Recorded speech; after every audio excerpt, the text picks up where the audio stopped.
Welcome in. Here we go. Sportswrap Overtime Special. We do these twice a month. Sort of an array of topics that we have to talk about. Craig Loper, Brian Parsons, Jeff Snyder back here. You see the lower third. NBA Draft Legacy, 757 stars. The NBA Draft just happened a few weeks ago. Cooper Flagg, the top pick out of Duke to the Mavericks. And this show specifically, we are talking about some heavy hitters from the 757 and a good stretch of years where we had basically top 6 picks in the draft. I would say a pretty incredible stretch of 1989 to 1996 where Hampton Roads had 4 top 5 NBA draft picks. Crazy. Now we have guys in the league now. There's guys, Dorian Finney-Smith. Cam Thomas. Mark Williams was the last first-round draft pick that we had from the area that I believe, right? That has to be. I can't remember if it was him or Cam Thomas first. Yeah, that sounds right. Mark Williams. I don't think Cam was a first-rounder. If he was, he was late first round. Yeah, 27th overall. Yeah. NBA Draft Legacy, like Brian said, a window of time here. We got some big names, and we're just kind of going to give a little perspective. We got some old stories, a couple old specific stories, and kind of work our way year through year. As we get into this, I mean, UNC proud, a guy that you know well, Brian, and you were around. You saw him play and saw him grow into his NBA talent. We're going to kick it off. 1989 NBA draft. The 5th overall pick was a guy by the name of J.R. Reed. Went to North Carolina. He was a big star at Kempsville High School. Decorated career that J.R. had. Let's take a look at some of the numbers, some of the high school superlatives. He was he was the McDonald's MVP of the McDonald's All-Star Game and the Capital Classic, which was the Capital Classic was kind of the forerunner of the McDonald's All-Star Game. Yeah. He was 1986 Gatorade and USA Today National Player of the Year. Wow. National. So this guy was a star. Yeah. Mr. Basketball in Virginia, obviously. Yeah. And as a freshman at UNC, I remember the coolest thing was that he was on the cover of Sports Illustrated. Wow. As a freshman really cool. At UNC, dunking the ball. Oh, it was like after a game. Yeah, or it was just a profile of J.R. profile. Reed. Okay, yeah, because he was having such a great season. And his father, Herm Reed, was my PE teacher at Princess Anne Junior High School. Crazy. And Herm was great. Herm would always talk about I coached David Robinson in high school. Yeah. And he was dog meat. Yeah, I've heard that one. Cut him when he was like a freshman cut him as a freshman, David, because he make the JV team or something. Before he grew. Before the growth spurt. Yeah, before the growth spurt. Like a 5'8" David Robinson. And before he moved to Northern Virginia. Right. But proud Navy family. He was down here for a little bit, and Coach Reed, Herm Reed, JR's dad, would always talk about how he was dog meat. Yeah. David Robinson. Which is wild of term. But JR, so we're talking about a guy on a UNC team, this is the peak of Dean Smith and all and that era, like that, and things like that. So he gets drafted by the Charlotte Hornets with the 5th overall pick. Let's go back to that 1989 NBA draft. Okay. Who was the number 1 pick in the 1989 NBA draft? Vlade Divac. I don't know. I'm not sure. Let's see. 89. Snyder? I think off the top of my head, I think you'll never get it. Purvis Ellison out of Louisville. Never nervous Purvis went to the Kings. Okay. He ended up with the Bullets at some point, but everybody ended up with the Bullets when they at some point. I'm trying to understand when the Kings and the Hornets became expansion franchises. Well, the Kings were actually in Kansas City. Oh. And they were at Cincinnati before that. Okay. So that's a historic franchise. Yeah. Okay. The Hornets were an expansion team in 1988. 88. Okay. I was going to say, was he their first ever draft pick? With the Miami Heat. Got it. Yeah. Got it. So I believe Kelly Tribuco might have been, or their first, he was the first player with the lottery. What do they call it? The expansion draft. The expansion. So, 4 picked ahead of J.R. Reed. Purvis Ellison, number 1 overall. Danny Ferry, number 2 overall out of Duke. Sean Elliott. Elliott. And then Glenn Rice. Yeah. Oh, yeah. Big. But let's talk about some of the other guys in this draft. I think this is a very interesting draft. We have number 11, Nick Anderson out of Illinois. Okay. Yeah. Magic. Mookie Blaylock was the 12th pick. Okay. Mookie Blaylock was the original name of Pearl Jam. Yep. Oh, wow. Their original name was Mookie Blaylock. Yes, it was. That's hilarious. Okay, number 14, Tim Hardaway out of UTEP. Tim Hardaway went to UTEP. That's crazy. Sean Kemp, the 17th pick. I couldn't tell you where he went to school. Concord He was a community high school guy. It was some sort of thing happened. High school. He was supposed to go to Kentucky, I believe, right? Something like that. Something happened. He always had some issues with. B.J. Armstrong was the number 18 pick out of Iowa. Successful agent now. Vlade was I knew Vlade was in here somewhere. I knew Vlade was in here somewhere. Picked by the Lakers. So the Sherman Douglas was in that draft. There's some good players in that draft, but we're talking about J.R. Reed. And what I believe, Snyder, I believe we do have some video of J.R. This is a story, I guess, from his rookie year. Was it his rookie year? Let's take a look. Let's get refreshed here. Oh, let's start. We're gonna listen to this. And this just kind of spearheaded the run in Hampton Roads where J.R. Reed, Alonzo Mourning, Joe Smith, Allen Iverson. There he is. John Castleberry doing the story. About my senior season here and going to the NBA. And there was much ado about J.R. Reed's decision to forego his final year at North Carolina to begin his career in the NBA. And now with almost a full season in the books, he has no regrets. Almost a full season in the books, so rookie year at the end. The best for me. I'm here. I stayed in state close to home. And a young team where I get opportunity to play a lot. I think I'm up there in the first and second and minutes a game on our team, and I think that's going to help me. I think I need minutes to produce for this team, and they're giving me the opportunity to play a lot of minutes. The statistics seem to prove Reed's point. Of the first 10 players selected in last year's draft, he's second in scoring, first in rebounding, and first in minutes played. Look at his graphics. I'm gonna look up the 89 rookie of the year. Let's see how where he's at. Oh, I'm gonna have to guess. Yeah, I'm gonna guess it here. Well, I'm gonna look it up. I hope so. That's something I've been wanting to do since I was. Look at those Sonics uniforms. I remember, and I see now have opportunity. Oh yeah, look beautiful. Keep working hard and coming to this league now. Makes you realize you have a lot of things you need to work on to be one of the best. One of these days, those Sonics will be back. He'll also keep the promise he made to his parents. He was an 89-90 season. Next summer. I'm going back this summer also. If he was drafted in 89, that'd be 89-90, right? Yep. So it'd be 1990 rookie of the year. I got it. Hold on. I have it too. Look at that crowd. It's a lot like Virginia Beach. It's a growing city, and the people here are tremendous. They love basketball in this area. Like I said, we're not winning a lot, but it was sold out every night. We're up there in attendance again, and it's really great to play in a city where people love you that much. Look at that crowd. Yeah. Right now, the Charlotte Hornets aren't winning much, and J.R. Reed is that Muggsy? Muggsy was on that team. Nice.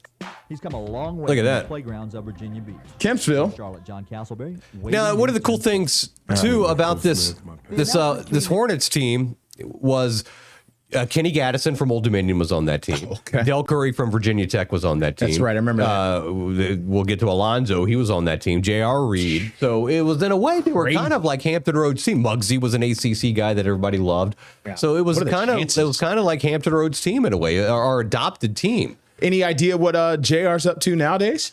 I don't know what JR is up to. We need to get him on the. We got to get him on Sportswrap OT. That's interesting. It's just, some of these guys, that's a huge name, obviously, but considering what came in the following years, I guess his name sort of slid down the rung, so to speak, with some of the heavy hitters coming up. So JR, 4 years in Charlotte, then he goes to San Antonio, then he has a little short stint with the Knicks, and then he goes back to Charlotte, the Lakers, Bucks, Cavs. Okay. Played from 1989 till 2001. Okay. So he had a long career. 12 years. His best year, actually, or best numbers with the Hornets in 99, he averaged 15 points per game. Okay. And so, JR had a solid NBA career. 89-90, by the way, rookie of the year, David Robinson. So he turned out all right. Yeah. Oh, okay. Well, that's a little flawed because he was actually drafted 3 years prior. True. You know what? Good point. Good point. Yep. You're totally forgot about that. So he's not even on this list. Yep. I wonder who was second. David Robinson, dog meat. The irony of David Robinson being rookie of the year when JR's father cut him. Exactly. Right. That's crazy. Okay. Well, yeah. I guess we got next year coming up here. What are we at? Now we're going to switch to 1992. And 1992 was a special year because that was a guy by the name of Alonzo Mourning, was the second overall pick in the NBA draft. He went to Indian River High School in Snyder. I believe we do have some footage of Alonzo. Was he a guy? Was he picked by the Hornets or traded to the Hornets. He was picked by the Hornets. Picked by the Hornets. But, Yeah. I mean, with the hat, like his NBA draft is Hornets. Yes. Okay. Yes. Got it. Yes. Got it. Yes. Got it. Yes. And he went to Charlotte. Very popular pick for Charlotte. But then George Shinn was a cheapskate and wouldn't want to pay guys. And Alonzo eventually orchestrated his way out of Charlotte into Miami, where he became home. Yeah. And let's see if we can figure out which one Alonzo is. Oh man, which one is he? Jeez, I think that might be him. Look at Is this. it the man among children? Yeah. Look at that. This is crazy. Or number 14 is like a foot shorter than him. Oh my gosh. So we're talking in his senior season, 25 points, 15 rebounds, 12 blocked shots per game. Per game? Yes. Oh my gosh. Player of the Year by USA Today. Player of the Year by Parade Magazine. Player of the Year by Gatorade. Player of the Year, Naismith. Number 1 recruit of the 88 class over Leighton or Kemp. Rick Fox, Malik Sealy, among others. Georgetown was getting them, weren't they? Georgetown was getting some guys back then, man. Georgetown 80s, was getting early 80s to early 90s. And this is, you got to think, Mid-90s too. This is right after Patrick Ewing. Correct. Yeah, of course. And then Alonzo played with Dikembe Mutombo. So think of the bigs that John Thompson was getting. Smaller name, but later on, Roy Hibbert went to Georgetown. Different coach. But Georgetown does have that history, is all I'm saying. Yeah. Of getting some very incredibly talented big men, which is wild. That's a wild list. Alonzo did win a state championship his junior year. Okay. All right. Just look at that. Look at the Indian River, the gym. This must have been, was that a regular or like a region championship? I don't know. I don't know. Just based on the atmosphere. Is that him hitting a mid-range jumper? Oh, yeah. If they did that back then. Yeah. People seem to forget that big guys could hit baseline little J's back then. I wonder what size his shoes are. I was looking at his shoes in some of those pictures, like probably be like size 15, 16 or something crazy. More. Look at this. Is that Hampton? Is he playing Hampton? Where are they? Is that the old Churchland gym? Or is that? Oh, yep. Wreck That's Truckers. Truckers. There we go. That's the Truckers gym. I don't think they're necessarily playing Churchland though. Churchland was, the red was different. So when he gets to Charlotte, was there any sort of rookie contract dispute? You talking about the owner, or that was later when they were trying to pay him? A couple of years, but it wasn't even that long, really. It was. Let's see, how long was he there? He only played there for 3 years. Okay.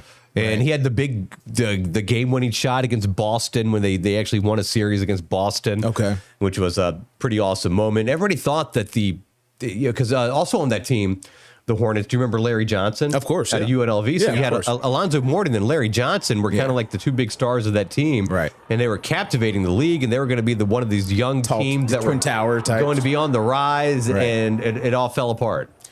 You know, in the NBA, I feel like that is a thing, right? Like you get some young stars, and you think the one that comes to me for my generation would be Stephon Marbury and KG. You know, you're like, oh my God, these guys are big, and it just something doesn't happen, or maybe they don't win enough games and they trade and they don't want to pay them, and other teams are willing to pay, I guess. This is a draft. 92? My Okay. God. Okay, so number 1 obviously was Shaq. Oh, that turned out all right. To Orlando out of LSU. Number 2, Alonzo out of Georgetown to Charlotte. Number 3, the T-Wolves selected Christian Laettner out of Duke. And Laettner had a long career. I think he played like 15 years, yeah. Not nearly his college career, but still averaged like 12 and like 7 or something. I'll ask about Laettner. What did his draft stock go up because he hit that game-winning shot, or was he already kind of like that shot? I don't think that shot had anything to do with No, his he was going to be a high draft. I watched the 30 for 30. We hate Laettner. Or that was that one a 4-year cumulative. Correct. Here's my resume. Here is what I've done. Yeah. Probably the most college because he ended up on the U.S. team that Yeah, year. he did. Yeah, picked over Shaq. I don't know what the deal with that was. I think they wanted like the golden child, He was just his brand almost was so strong. It could, but you know what? It could have been Shaq, and it wouldn't have mattered. He wouldn't have played either. Right. On Oh, that totally. team. Oh, yeah. So, of course he not. was, no. No. The fourth pick in that draft out of Ohio State, Jimmy Jackson to the Dallas Mavericks. Okay. I've got a soft spot in my heart for Tom Gugliotta. He was drafted by 6th out of NC State by the Bullets. Okay. I loved Googs. Okay. Googs was great. Good name too.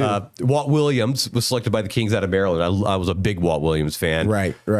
Some other 11th, Robert Ory out of Alabama, picked by the Rockets. Big shot, Bob. The 12th pick out of USC, Harold Miner. Oh, yeah. All Baby right. Jordan. Yeah. He was going to be one of the next Michael Jordans. He was selected by the that. Heat. 13, Bryant Stith I don't know that one. Out of UVA. Okay. He was an assistant for Jeff Jones forever. Okay. UVA's all-time leading scorer. Okay. His daughter Bria was an intern with us.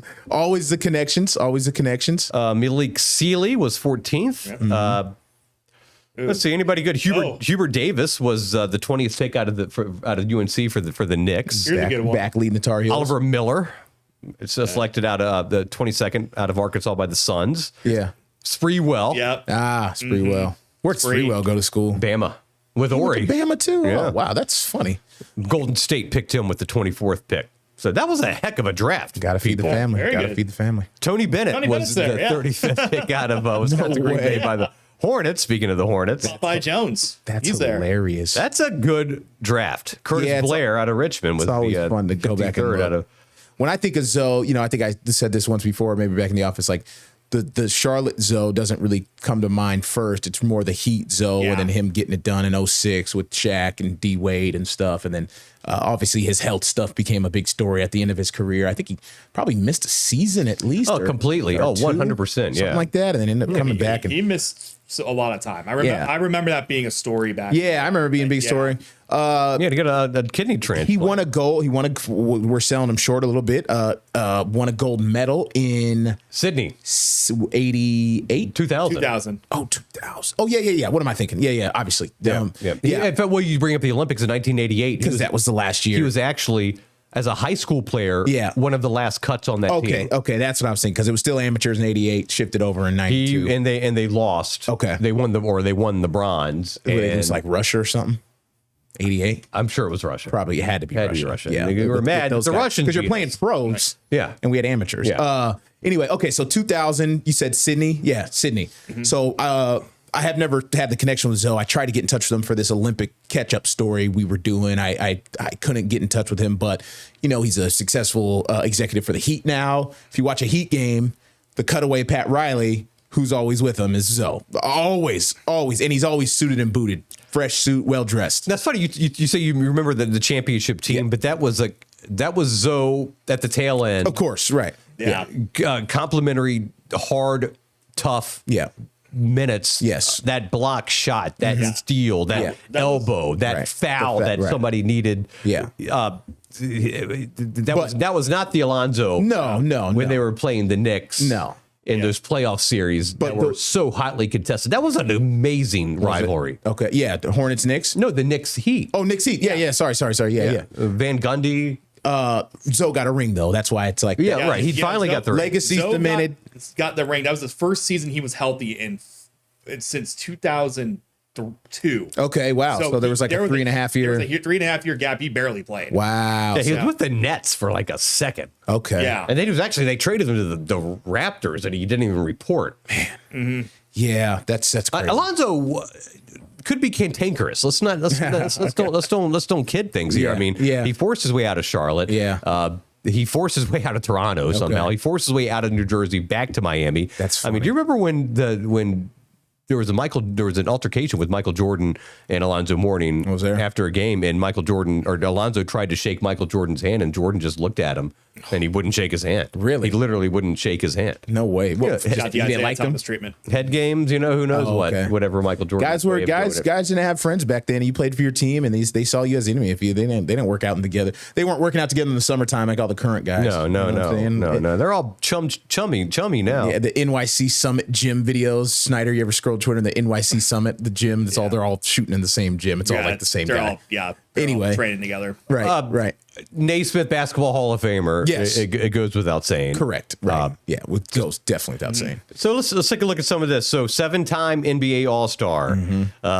All NBA first team in 1989 there, or 1999. 1990 new glasses. All NBA second team in 2000. Two-time defensive player of the year. Wow. Two-time all defensive first team. Yeah. Two-time NBA blocks leader. Number 33 retired by the Miami Heat. That's awesome. I mean, just what an amazing career Alonzo's had. He would have been the first star they really had, right? The Heat.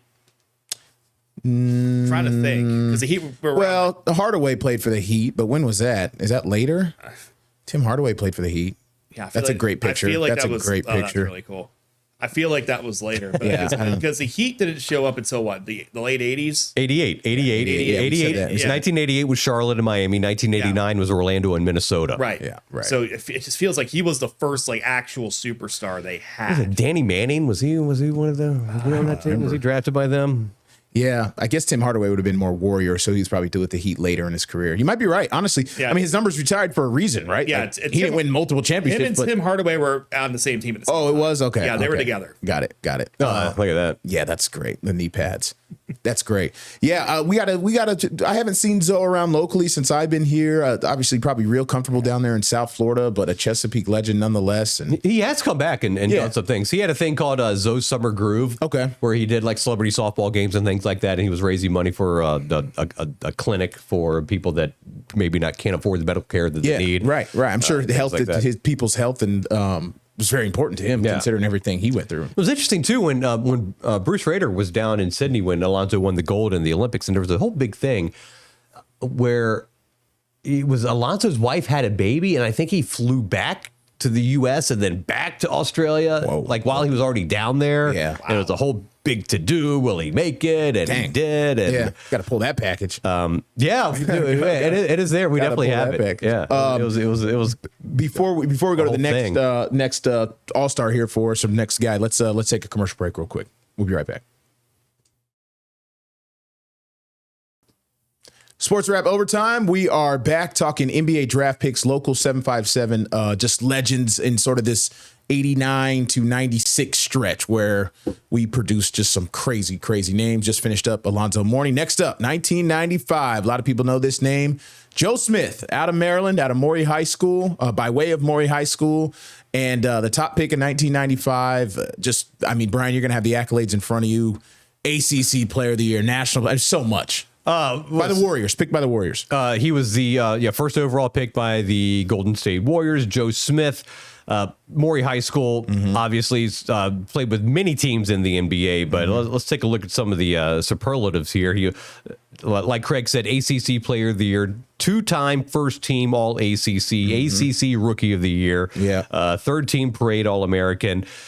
Yeah, I mean, as great as Joe was at Maury, I don't think a lot of people saw that he was going to be the first overall pick in late the NBA draft. bloomer, sort of. Well, a big guy that kind of performed on a big stage with Gary Williams at Maryland, and a lot of the just NBA guys were just salivating over this 6'9" frame and the long wingspan, right? Yeah. It's a lot of wire restraint, and like the NBA draft, even it is till this day, it's about projecting, right? Like you don't have to be the most dominant player in college for them to see you as the top pick, right? Well, we go back to the guys who the two of the top 5 picks of this most recent NBA draft were both from Rutgers. Oh yeah. Who didn't even make tournament. Which didn't even make the NCAA tournament. Crazy. Yeah, Ace Bailey and the other guy. Yeah, no, Ron Harper's son. Yeah. Was the other guy. Right. Yeah, that was wild, man. NIL deals, man. Going to Rutgers and not making the tournament, I'd regret spending that money. And now to talk about Joe, for Joe to be the top pick in this particular draft, we're talking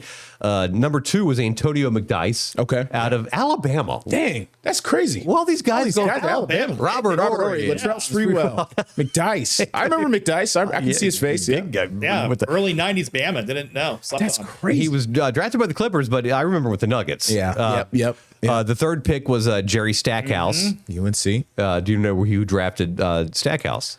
Oh, what team? Yeah. The Mavericks? Sixers. Oh, okay. Yeah, I don't know why I was thinking. Yeah, okay. Fourth pick, the Bullets selected Rasheed Wallace out of North Carolina. Back to back for the Tar Heels. Yeah, they love those ACC guys. Rasheed Wallace, Tom Gugliotta, all this. Young Rasheed too, man. Scary. The fifth pick.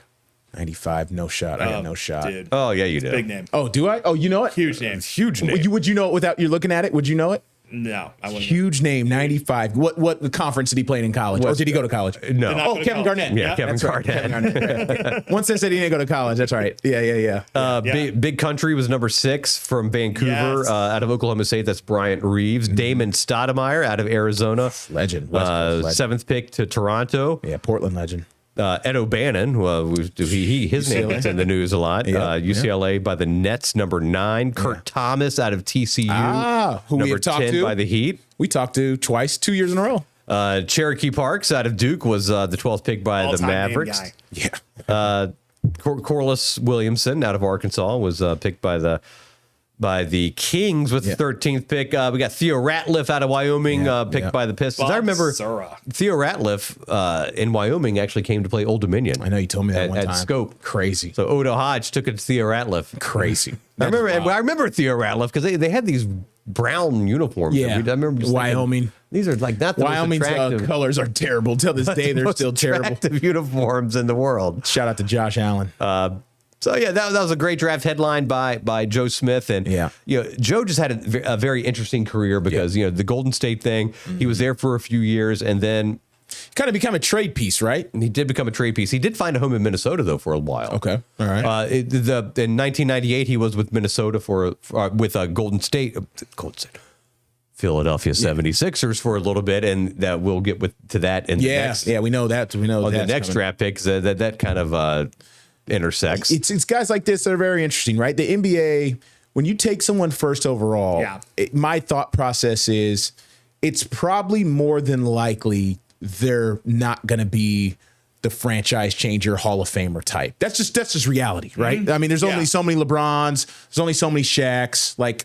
More likely than not, a guy's, in my opinion, more likely to become an average NBA player than a Hall of Famer. Yeah, you're pushing in all the chips. I mean, you obviously want this guy to be your next franchise carrier, but the odds are it's not going to be. It's not going to happen. So when you get a guy like Joe Smith in '95, right? Like Brian said it, it's like, okay, yeah, he didn't turn into this, Hall of Fame player, but to play 15 years and to hold a job down in the NBA for 15 years, NBA, 12, 14 guys on a roster. It's only 400 plus employees in that league. You're one of the best players in the world. So you hold down a spot for 16 years. Yeah. You're still one of the best in the world. Average no one can call Joe Smith a bust as well. Absolutely not. No. A bust would be Greg Oden. Yeah. Who is out of an injury bust. Out of the league after 3 years. Yeah. Or 2 years. Never really becomes anything and never gets to a second contract. But I mean, he played Joe Even Smith. Kwame Brown played like 10 years though. Like he kind of stuck around. Anthony Bennett. There you go. Yeah, that's a bust. That's a Jamarcus Russell, bust. 3 years, never touched the field. Michael Olowokandi. There you go. Was a #1 pick, and who knows? But I mean, Joe Smith played for Golden State. He played for Philadelphia, Minnesota, the Pistons, the Bucks, the Nuggets, the Bulls, the Cavs, the Thunder, the Hawks, the Nets, the Lakers. He's like a 3-and-D guy before that was a term. Long wingspan, wing defender, can step out and hit a three. I'd be very curious about his 3-point percentage over the years. But yeah, they weren't saying that back in. But those are key pieces that guys want around till this day. People are looking for guys like Joe Smith. That kind of build is what I'm saying. And Joe's around. We see Joe a lot. Joe's been doing kids camps. Kids camps. Yeah, kids camps. All up and down, really, the East Coast. Like, we've done some stories when he's here in Virginia Beach, but since we've interviewed him twice back-to-back years at the Allen Iverson All-Star game, and he was like, oh, yeah, I'm going out of town for this, doing a camp in whatever place. And so he's around, easy, accessible, and been always great to us. I think Keanu Patterson did a story with him, but literally last month or 2 months Snyder, ago. what do we got with Joe Smith? What is Joe Smith? Oh, yeah. Yeah, we got to see some clips of this guy. See some clips of Joe Smith. Can only talk about him for so long. It's impressive. I've seen these multiple times. I think we got high school, Maryland, and pro-am stuff. There we go. Where's this at? Is this Carol? Where's that? That's at the Dean Dome. Oh, that is okay. Unexpected stories in college basketball. There's Bruce. Or it was Joe Smith or Greensboro. Probably Greensboro. ACC tournament. Yeah, Greensboro. Arriving at the University of Maryland, he developed into an All-American, perhaps the finest college basketball player in the nation last year. The music. But it wasn't always this easy. Rashid. As a student at Norfolk's Maury High School, his talents were so raw, he was awarded not the Most Valuable Player award, but instead, Most Improved. But that year right there, particularly, I mean, it took me a while to improve. I mean, it took a lot of work. It took a whole summer. Me and Coach Baker up there in the gym, working out. With the exception of the gray and the beard, Joe has not aged. Seriously. Yeah. So well that in April, Joe announced that shirt is aged. I'd wear it. Make himself available for Fresh Prince of Bel-Air episode. Draft. As of today, I plan on foregoing my. Where was this at, Brian? Where's that announcement? That must have been in College Park. My name in the NBA draft. I'm assuming, unless a lot of mics. That's a lot of mics. Unless he did it here. The games before it could be, yeah, before you're Was here. that the most emotional moment of your life? I would think so. I mean, it was very tough. I mean, it felt like the world was lifted off my shoulders, after that. And, I mean, once I made the announcement, they got rid of that one question, what are you going to do? That's a question that's been haunting me. That was haunting me ever since the season ended, and I wanted to get that off my chest. And so the wait began. And within a couple of hours, Drama. Joe Smith Yes, will be indeed. back Good drama. in my NBA team. Tens of Not millions of influenced by the dollars George will Michael be sports his machine as one soon bit as the contract whatsoever is at all. signed. That But shot what can right he there. learn from those who have come Okay, before that's him? Pistons, Joe Smith. And he had a message for you. The reverse cutaway. I know last year I was one of the top 3 picks and could have gone anywhere, and I was very nervous. And you think for someone who's about to make as much money as he's going to make, that he wouldn't care less where he goes. But I know he wants to be in a particular place, and he's just crossing his fingers, hoping that one, he doesn't trip over himself and get hurt between now and then, and two, that the team that he wants to go to picks him. So now I'm going to put you on the spot. Where do you want to go? Yeah, I mean, everybody has a place where they like to play. I mean, for me, I like to play on the East Coast, but I mean, if I had to that go didn't out happen. west, No. The opposite of that. Golden State was like, we're going to take you. Dave Twardzik was the actual general manager of the Golden State Warriors and selected Joe. That's crazy. Dave Twardzik, Yeah. who went to Old Dominion. Old Dominion. Hours away Virginia from Squire? discovering his future. Virginia And he would Squire. like to send Portland one Trailblazer. final Right. message to his friends and family, teachers and neighbors on this, the biggest A night little of his dramatic for me here, this music. Yeah. 30 years I ago. mean, it's been very supportive down here with the media, with fans and with friends, family. Everybody's been very supportive, and I like to thank them for that. I mean, it was 2 tough years up there in Maryland, and I mean, everybody thought it was easy because of what I was doing. Making Norfolk proud, man, being the #1 pick out of Norfolk, Virginia. And, tell them I He'll love always them. have that. Yep. Yeah, He man. will always like have Brian that. said, he hasn't aged. Just look him up. He hasn't aged at all. He's still in great shape too. Incredible. He hasn't, Yeah. I mean, his body fat has got to be the same. Like he looks the exact He same. really does. His body looks the same. Joe Smith, huge name. And then what I've always said, working here is like to go back-to-back #1 overall picks from basically the same area is crazy. Because in 1996, this little guard from Georgetown who has already had the hype train behind him, obviously made a name for himself in high school and in college. And then it was the clear-cut #1 pick, 1996. We know Bubba Chuck, Allen Iverson was the man. The cultural impact that this young man had when he came out. It's the legacy. Was it's his legacy. I mean, really, what can you say? Unbelievable. I mean, Georgetown, how he got up there, those circumstances, adversity, John Thompson taking him in. They were his only school that stuck with him through all that all the stuff he went through his senior season. And what he became for Philly is still permeates throughout culture today. Just got his statue. His mini statue. Yeah. But that's how they do it there. Yeah, they had to do it with outside the practice facility years ago. He's had his jersey retired for years with Philly.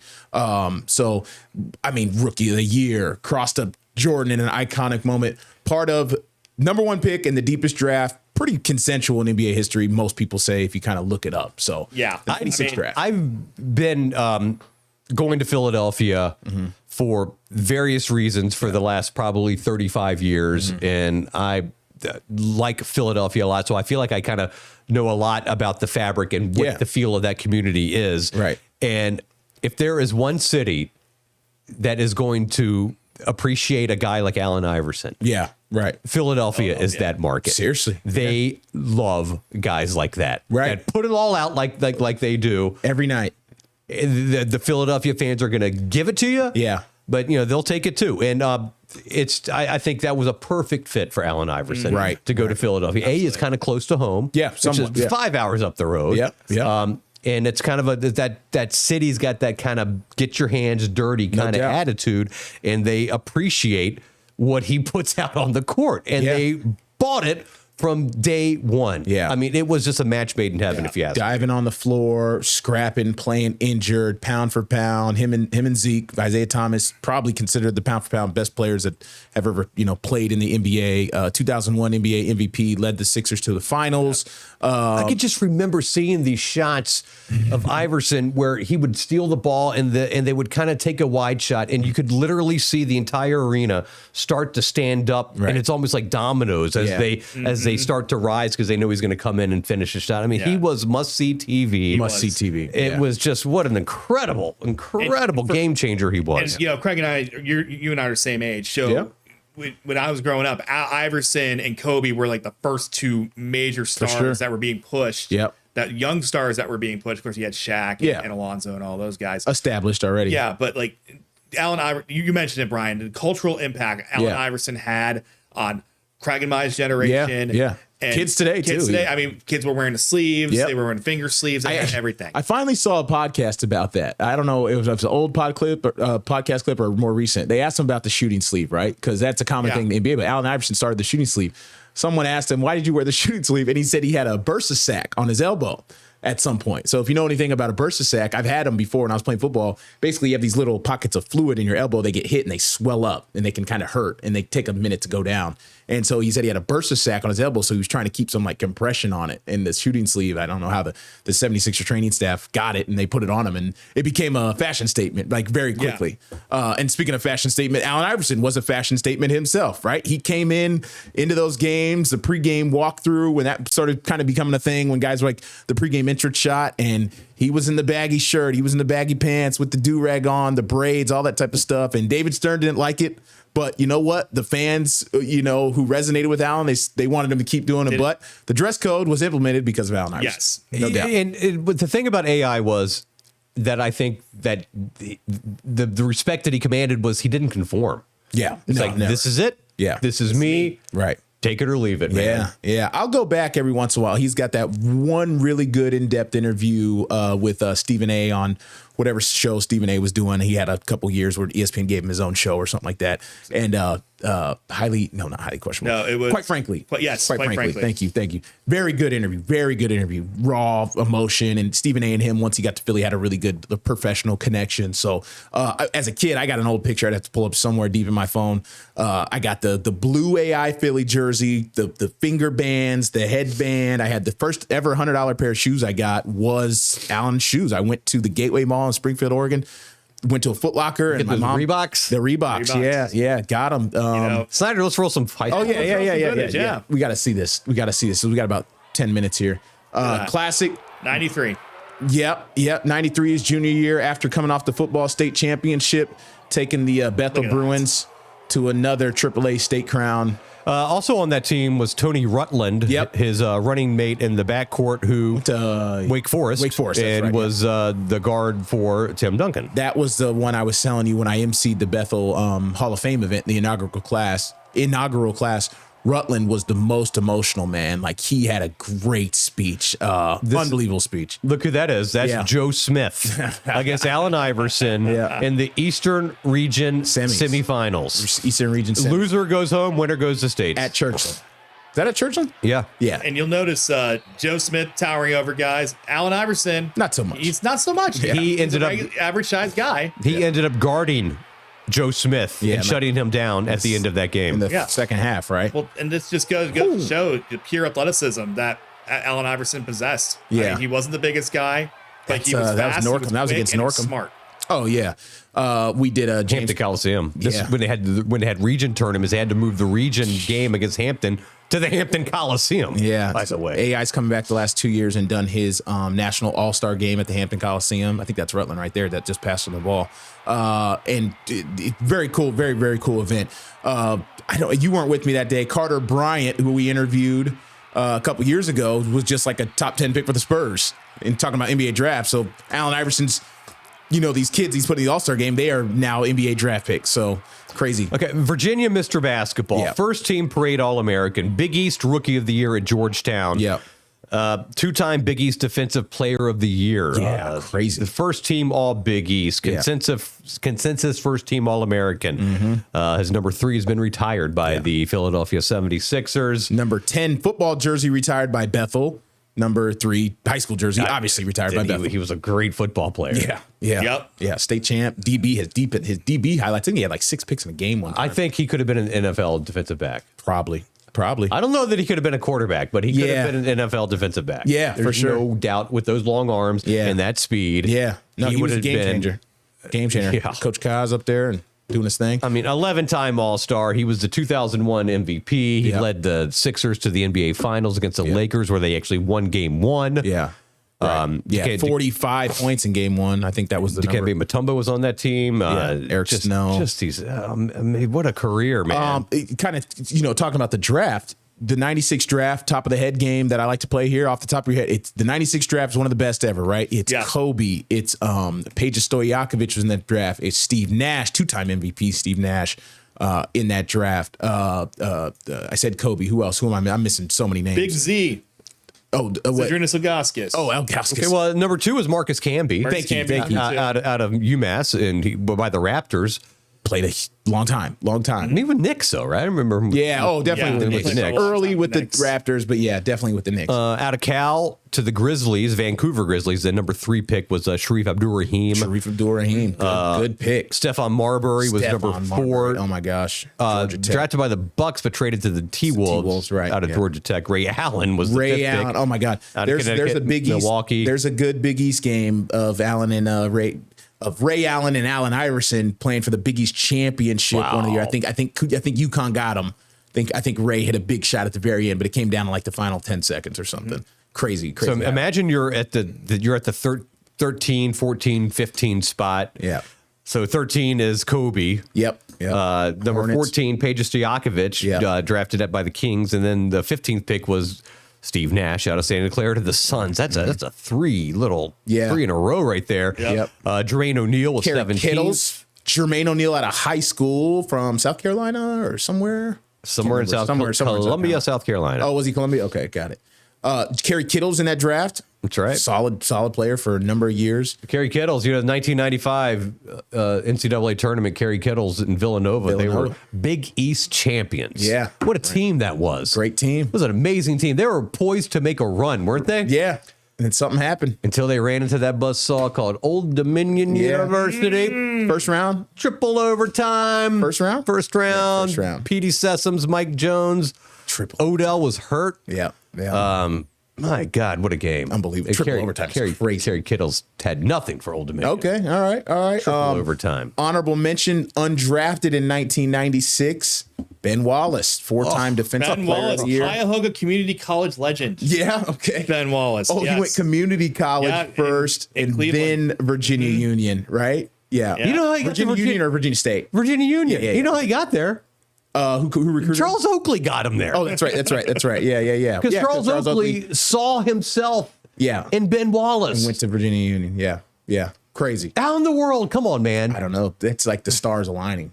How does Virginia Union produce two of the same guys separated by 25 years apart? You have a modern day Ben Wallace is a modern day version of Charles Oakley. No doubt. That's just the bottom line. No doubt. Yeah. No, an enforcer to say the least. I don't know. People were throwing that word around for basketball players back then, but I guess they were because Oakley was the enforcer. They're both in the Virginia Sports Hall of Fame. No doubt. Yeah. So even in added like an undrafted guy like Ben Wallace, 1996 is pretty crazy. So to be on top of that, Allen, Kobe's probably the most accomplished, obviously 5-time champ, Hall of Famer, whatever, 4th or 5th all-time scorer. I would have to say so. Yeah, obviously. But cultural impact wise, it's Allen and Kobe right up there. Yeah, right together. And one of the cool things too, when Allen would, after he was drafted, he would kind of come back and do these events and have games where he'd bring some of his friends. And Snyder, I believe we have some footage of that. Pro-ams, right? When he was at the Hampton Convocation Center. Pro-ams, right in the summer. So he'd bring his buddies But then around. the one, I know we don't have video of it, Brian, but the one you showed me a while ago was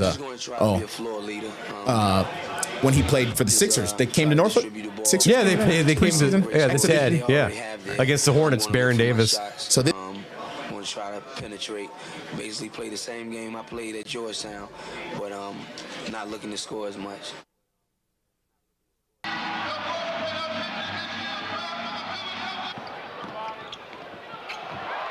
But this is post-draft. Yeah, right. So in this game, you have Jerry Stackhouse, you have Joe Smith. Wow. That's great. That's a great highlight. I believe Junior Burrow may be in that game, too. See if I can recognize anyone else. There's Joe back-to-back dunks. Who is that? Is that Junior Burrow? I think. There's Bubba Chuck right there.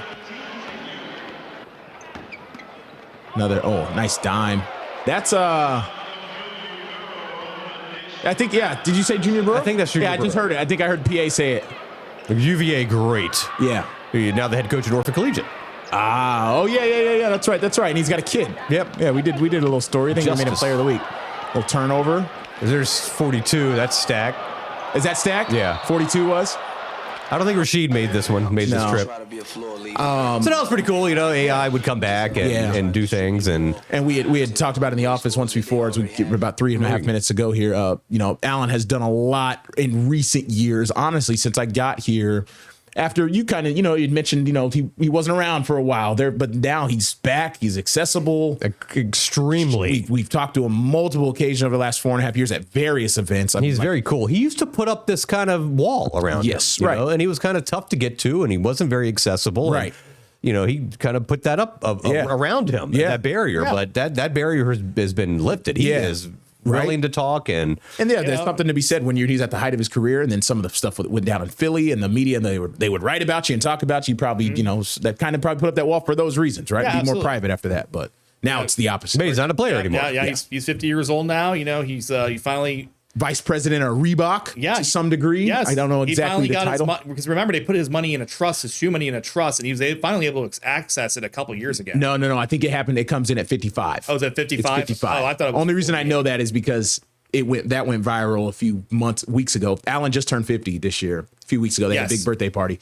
The internet sort of ran with that storyline. It's 55. It's 55. 55 when he gets it. Yeah. So that's 4 number 1 draft picks, 4 top 5 draft picks, excuse me, in a like a little 7-year window there. Crazy. That's nuts. And back-to-back number 1 picks. And let's not forget in football, Michael Vick, Bruce Smith, they were the number 1 pick in the NFL draft. Yeah, Justin Upton was the number 1 pick in the MLB draft. Ryan Zimmerman was a top 5 pick. Yeah. BJ Upton was a top 5 pick. David Wright was supplemental first-round pick. I mean, we've had dudes. Lawrence Taylor, number 2. You go back further than that. Kenny Easley was a first-round draft pick. There you go. Yeah. No, it's endless. I mean, we could do multiple shows on multiple sports, but since the draft just came and went, sort of, we wanted to talk about the draft. Maybe we'll do a baseball next. Yeah. Oh, yeah. Dive into the baseball dudes. Love that. Yeah. Because, they're coming up again.